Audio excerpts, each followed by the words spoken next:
Bismillahirrahmanirrahim. Assalamualaikum warahmatullahi wabarakatuh.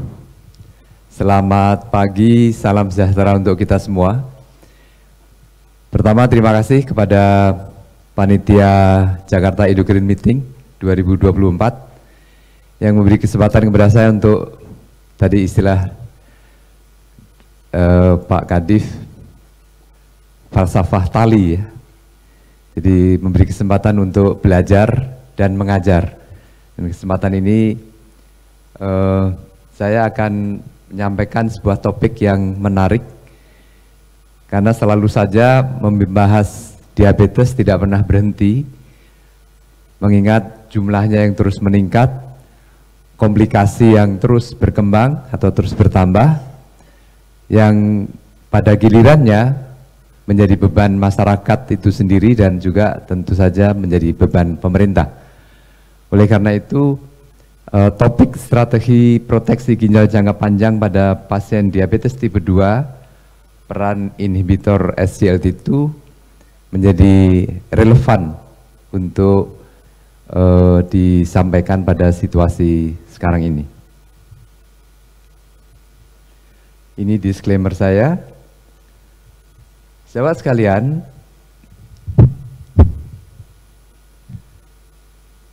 kita tahu bahwa diabetes sampai saat ini merupakan penyebab utama ya, progresi pasien diabetes menuju ke penyakit ginjal tahap akhir. Dan kita tahu ada istilah diabetes kidney disease, yaitu suatu diagnosis klinik yang didasarkan atas gangguan IGFR dan albumin urea pada penyandang diabetes. Dan DKD sendiri merupakan prediktor kuat untuk kematian pada pasien diabetes. Dan terjadinya DKD itu merupakan konsekuensi dari berbagai jalur patogenik pada ginjal diabetes. Sahabat sekalian, dikatakan bahwa hiperglikemia merupakan atau memegang peran penting pada kejadian diabetes kidney disease.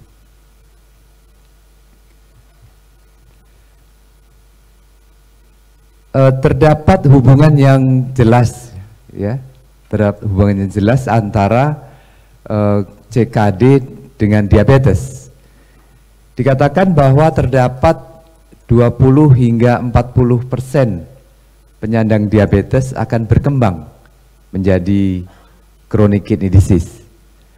Dan seperti tadi disampaikan bahwa CKD pada diabetes yang dikatakan sebagai diabetes kidney disease merupakan penyebab utama. Lebih dari 50% berkembang menjadi penyakit ginjal tahap akhir. Dan yang kita prihatinkan, banyak warga, baik warga masyarakat maupun warga kesehatan yang belum memberikan perhatian yang penuh terhadap masalah ginjal diabetes ini. Saya kira ini menjadi penting untuk kita pahami bersama. Sahabat sekalian, data ini memperlihatkan perbandingan antara individu diabetes tanpa penyakit ginjal dibandingkan dengan individu diabetes dengan penyakit ginjal.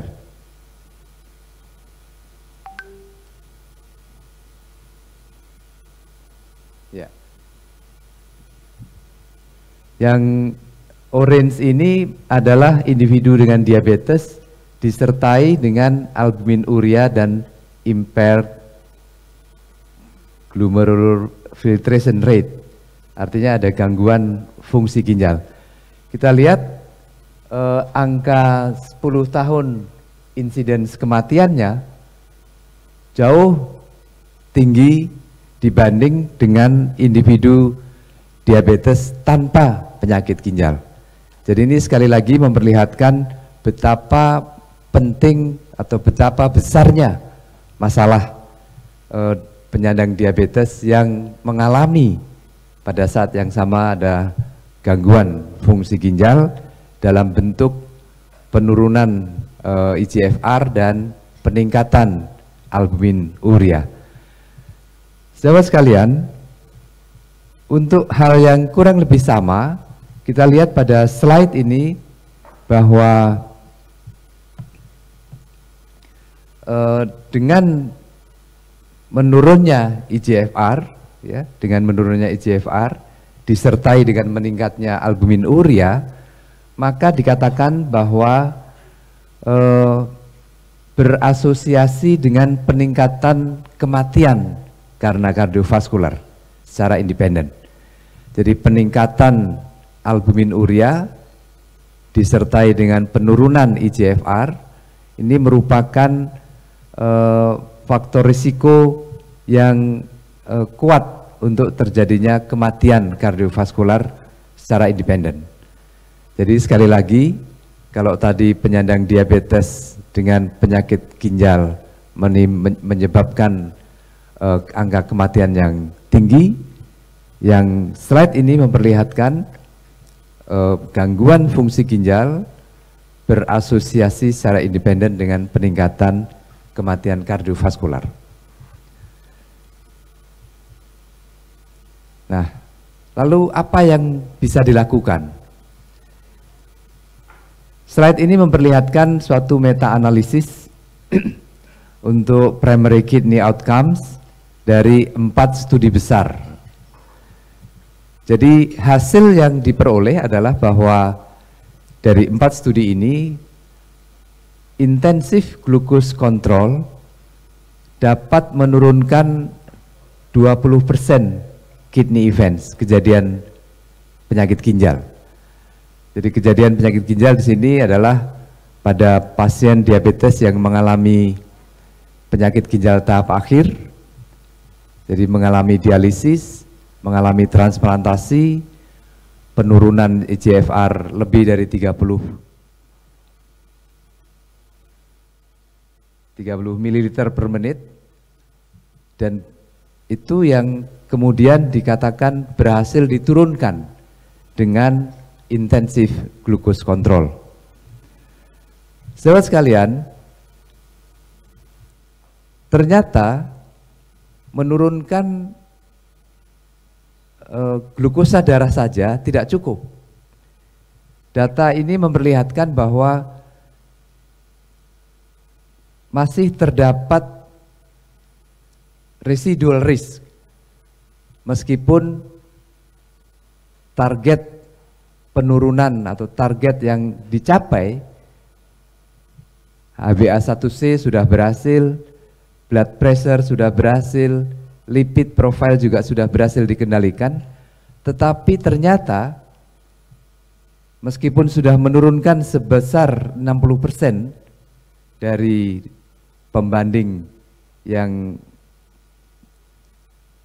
garis biru, yaitu targetnya kurang dari 3 capaian, tetapi kalau kita lihat masih terdapat residual risk. Sekali lagi, meskipun sudah diperoleh hasil yang memuaskan untuk 3 komponen, yaitu A1C, blood pressure, dan lipids. Sahabat sekalian, kita sadari bahwa permasalahan CKD ternyata memang sangat multifaktor, mulai dari diabetes itu sendiri, hipertensi, cardiovascular disease, ada dyslipidemia, dan lain-lain, yang kesemuanya membutuhkan pendekatan yang simultan. Tidak bisa sebagian-sebagian untuk memperoleh hasil yang lebih baik. Oleh karena itu, pendekatan pada diabetes dengan chronic kidney disease perlu pendekatan yang multifaktor. Masalahnya adalah apakah kita mampu menahan dan bagaimana kita menghentikan laju perburukan fungsi ginjal pada penyandang diabetes. Sahabat sekalian, ada SGLT2 inhibitor yang kita sudah sering mendengar. Kita ingin lihat bagaimana sebenarnya peran SGLT2 inhibitor pada tata laksana diabetes dengan penyakit ginjal.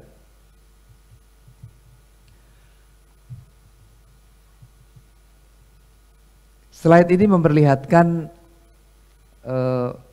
fungsi sel pada tubulus proksimal pada kondisi normal, maka glukosa yang difiltrasi ke dalam saluran tubulus akan direabsorpsi oleh sel membran tubulus. Dan pada keadaan hiperglikemia pada diabetes, maka terdapat peningkatan reabsorpsi sehingga masuk dalam sirkulasi sehingga gula darahnya jadi tinggi, tetap tinggi. Nah, bagaimana peran SGLT2 inhibitor? Kalau kita lihat, peran SGLT2 inhibitor menghambat kerja atau enzim SGLT2 sehingga reabsorpsi glukosa di tubulus menjadi berkurang dan glukosa bersama dengan natrium dikeluarkan melalui tubulus proksimal, kemudian ke distal dan keluar melalui urin. Sehingga kalau kita lihat pada skema gambar ini, kita lihat ya, kemudian menjadi urin, diuresis yang menarik banyak air karena osmosis. Jadi diuresis osmosis karena urinnya mengandung glukosa.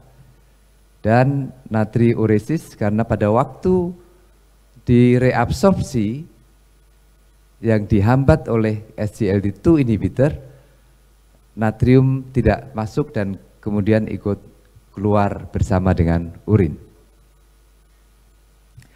Sahabat sekalian, jadi terjadinya diuresis, kemudian glucose excretion dan natriuresis, kita lihat di slide berikut ini mengalami berbagai mekanisme yang kompleks, yaitu terjadi efek antara lain misalnya menurunnya tekanan intraglomerular, menurunnya inflamasi, dan yang kemudian yang kita lihat efek yang terjadi pada aspek klinik adalah penurunan cardiovascular events, penurunan kidney disease dan beberapa penurunan yang lain, tekanan darah, berat badan dan A1C yang merupakan rangkaian kerja dari SGLT2 inhibitor mulai dari diuresis yang terjadi banyak, kemudian ekskresi glukosa di urin dan natriuresis. Sahabat sekalian, slide berikut memperlihatkan mekanisme proteksi ginjal dan sekaligus juga proteksi jantung. Yang semua ini diawali dengan blocking SGLT2 dari SGLT2 inhibitor. Jadi blocking SGLT2 menyebabkan ekskresi glukosa dan natrium menjadi lebih banyak dan kemudian masuk ke dalam makula densa yang berefek menjadikan arterial afferent konstriksi dan arterial efferent dilatasi. Sehingga yang kemudian terjadi adalah menurunnya tekanan kapiler glomerulus dan menurunnya GFR glomerular filtration rate juga menurun, yang pada gilirannya itu merupakan proteksi terhadap fungsi ginjal. Sahabat sekalian, pada ujung kiri bawah itu ada tulisan urine natrium volume yang meningkat dan urine volume yang meningkat. Natrium meningkat menyebabkan pengeluaran natrium melalui urin, dan volume urin juga meningkat sehingga volume sirkulasi relatif berkurang, tekanan darah juga berkurang, dan berat badan juga berkurang. Dan hal tersebut berdampak pada proteksi jantung. Sahabat sekalian, menurunnya sirkulasi menyebabkan peningkatan hematokrit, dan peningkatan hematokrit menyebabkan peningkatan suplai oksigen ke jantung, sehingga sekali lagi proses ini merupakan proteksi terhadap jantung. Dan secara keseluruhan efek dari SGLT2 inhibitor ini terlihat pada proteksi ginjal dan proteksi jantung. Sahabat sekalian, bagaimana studi-studi membuktikan hal tersebut? Kita lihat ini ada suatu studi EMPA-REG Outcomes yang sebenarnya intinya adalah untuk CVOT, Cardiovascular Outcomes Trial. Dan kali ini yang dilihat adalah renal sub-analysis dengan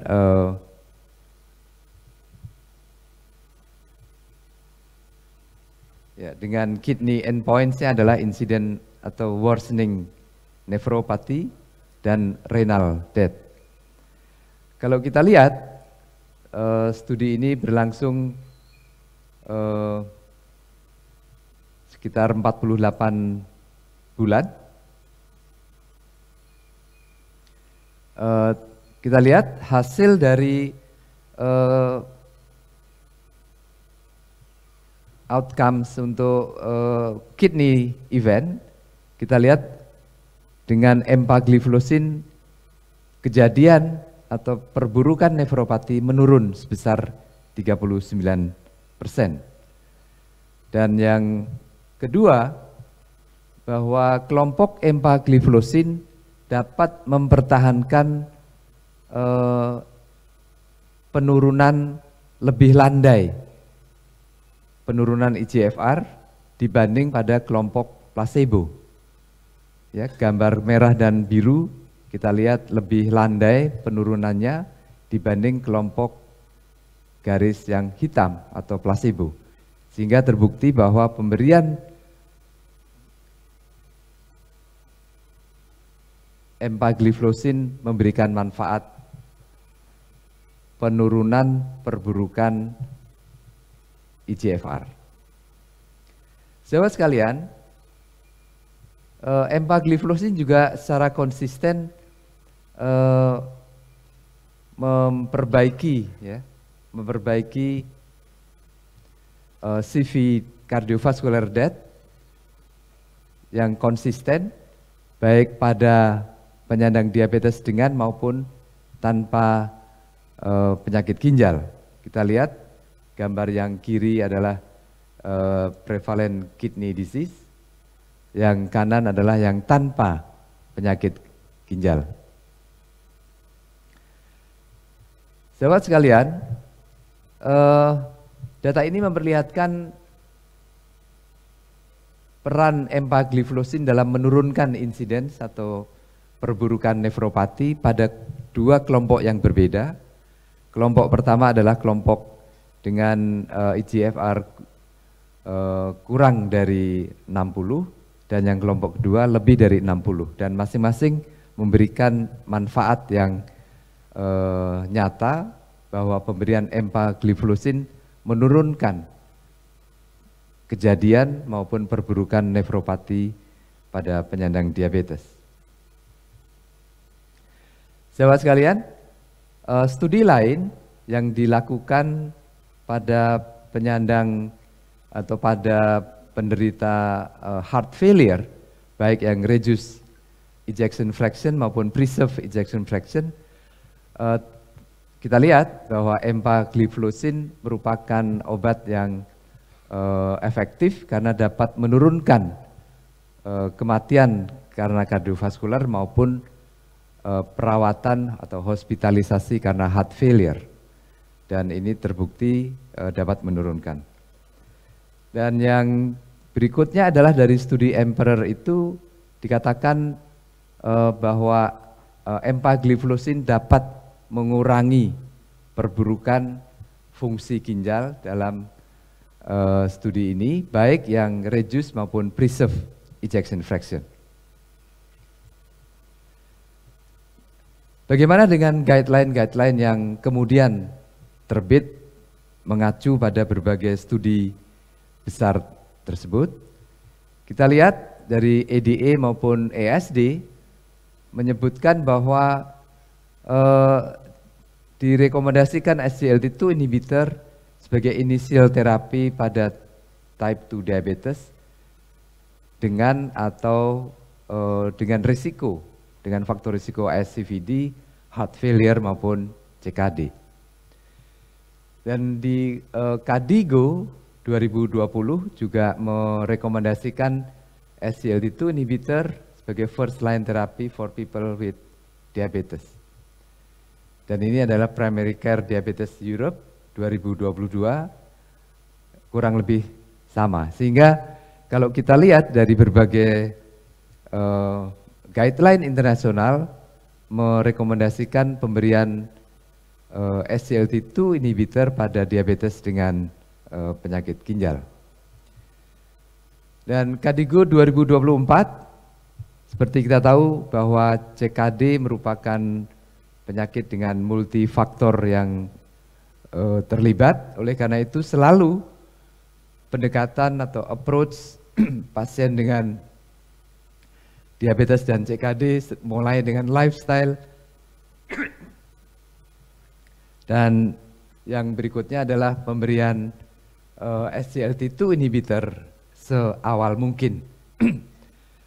Pemberian SGLT2 inhibitor ini diberikan terus hingga bahkan ketika SGFR-nya turun hingga 20, kecuali tidak ditoleransi atau mengalami kidney replacement therapy. SGLT2 inhibitor ini dapat dihentikan. Sahabat sekalian, sebagai summary dari presentasi yang saya sampaikan, bahwa diabetes kidney disease merupakan umum ya, terjadi pada diabetes tipe 2. Dan ini berasosiasi dengan gangguan fungsi jantung secara signifikan. Manajemen secara holistik terhadap faktor-faktor multiple pada pasien CKD sangat diperlukan. Demikian pula pada heart failure dan tipe 2, karena ketiga kondisi tersebut saling terkait. Empagliflozin sangat ditoleransi dengan baik dan memberikan manfaat nyata pada kardiorenal metabolik dengan profil keamanan yang baik. Terdapat berbagai jalur yang menerangkan manfaat kardiorenal metabolik dari empagliflozin, termasuk di dalamnya adalah menurunnya tekanan tubuloglomerular pressure dan juga inflamasi, serta peningkatan produksi eritropoietin pada pemberian empagliflozin. Dan terakhir, international guidelines merekomendasikan pemberian SGLT2 inhibitor lebih awal, dan ini dinyatakan di dalam guideline internasional yang lain, mulai dari EDA, ESD, KDIGO, dan Eropa, sehingga tentu saja diharapkan dengan pemberian obat-obat ini dapat membantu mencegah progresi ginjal jangka panjang pada pasien diabetes. Terima kasih atas perhatiannya. Saya akhiri, wassalamualaikum warahmatullahi wabarakatuh.